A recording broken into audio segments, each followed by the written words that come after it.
আজকে তোমাদের সাথে শেয়ার করব আমি লোটে মাছের একটি রেসিপি। দেখতে পাচ্ছ তোমরা, আমি লোটে মাছ নিয়ে নিয়েছি। এখানে 1/2 কিলো মতো লোটে মাছ আছে। এখানে আমি ওই মোটামুটি 4-5 কোয়া মতো রসুন নিয়েছি, আর তোমার একটু পেঁয়াজ কুচি, আর 1/2টা মতো টমেটো নিয়েছিলাম। একটা, যদি তোমরা যেরকম টক খাবে সেরকম নিতে পারো, মানে যদি ভাবো যে টক করবে, মানে রান্নাটা টক হলে ভালো হয়, তাহলে একটা গোটা টমেটো দিও, আর না হলে 1/2টা টমেটো দিও। আমি যেমন 1/2টা দিয়েছি। তো আর দুটো কাঁচা লঙ্কা দিয়ে এটা স্মুথ পেস্ট বানিয়ে নিয়েছি। আর এখানে দেখতে পাচ্ছ পেঁয়াজ কুচি নিয়েছি আর ধনে পাতা কুচি, ঠিক আছে। আর লাগবে তোমার সর্ষের তেল, স্বাদ মতো নুন, আর তোমার হলুদের গুঁড়ো, একটু লঙ্কার গুঁড়ো, ব্যাস। আর কিছু দরকার নেই, ঠিক আছে। আর ফোড়নের জন্য লাগছে তোমার গোটা জিরে। এবার আমি মাছটা একটু নুন হলুদ একটু মাখিয়ে নেব। অল্প করে একটু নুন দিয়ে দিলাম। আমি কাঁচা মাছটাই করব, মাছটা আমি ভাজবো না। একটু লঙ্কার গুঁড়ো দিচ্ছি, 1/2 টিস্পুন মতো দিচ্ছি আর কি লঙ্কার গুঁড়ো, আর একটু হলুদের গুঁড়ো, একটু হালকা একটু সর্ষের তেল দিয়ে দিলাম 1 স্পুন মতো।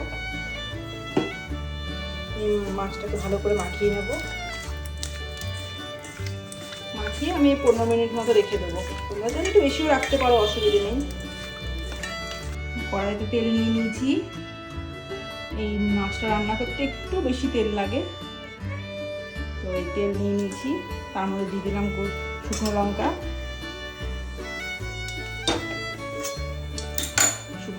একটু জিরে ফোড়ন দেবো আমি।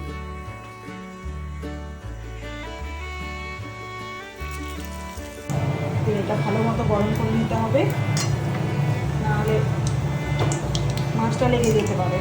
তোমরা তেলটা অবশ্যই ভালো করে গরম করে নেবে। চাইলে তোমরা কালো জিরেও দিতে পারো, প্রথমে কালো জিরে কাঁচা লঙ্কা ফোড়নও দিতে পারো। আমি একটু জিরে দিলাম। এবার আমি পেঁয়াজগুলো দিয়ে দিচ্ছি।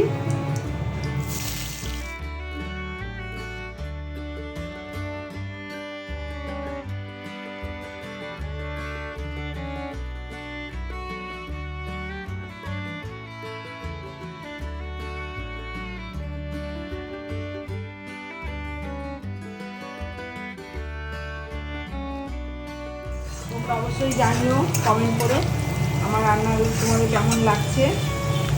আমি আর বেশি ভাজবো না পেঁয়াজটাকে। আমি এবার এই রসুন পেঁয়াজ আর কাঁচা লঙ্কা পেস্ট দিয়ে দিচ্ছি, টমেটো।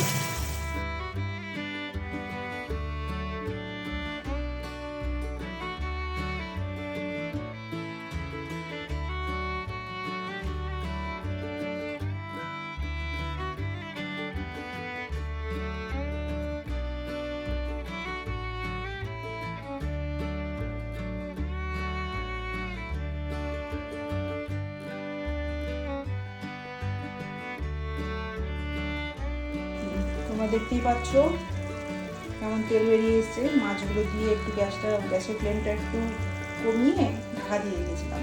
দেখো তোমরা, মাছগুলো পুরো সেদ্ধ হয়ে গেছে, অথচ গোটা আছে, কিন্তু খুন্তি দেওয়া যাবে না।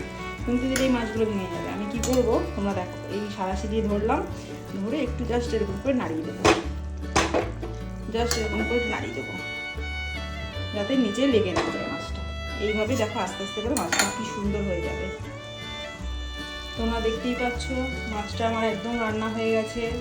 আর এই দেখো, তোমাদেরকে দেখাচ্ছি, মাছটা একদম গোটা আছে, এক ফোঁটা ভাঙেনি। দেখো, দেখতেই পাচ্ছ। আমি এর উপর থেকে এবার শুধু ধনে পাতা একটু ছড়িয়ে দিয়ে একদম গরম গরম ভাতের সাথে পরিবেশন করবো। তোমরাও রান্না করে দেখো একদিন এই রেসিপিটি, ঠিক আছে। এইটুকুনি বলতে পারি, যারা লোটে মাছ একদম পছন্দ করো না তারাও খুব ভালো খাবে, হাত চেটে খাবে অবশ্যই। কেমন হলো জানিও। আজ এই পর্যন্তই আসি, আবার দেখা হবে নেক্সট আরেকটা রেসিপি নিয়ে, আরেকটি নতুন ব্লগে।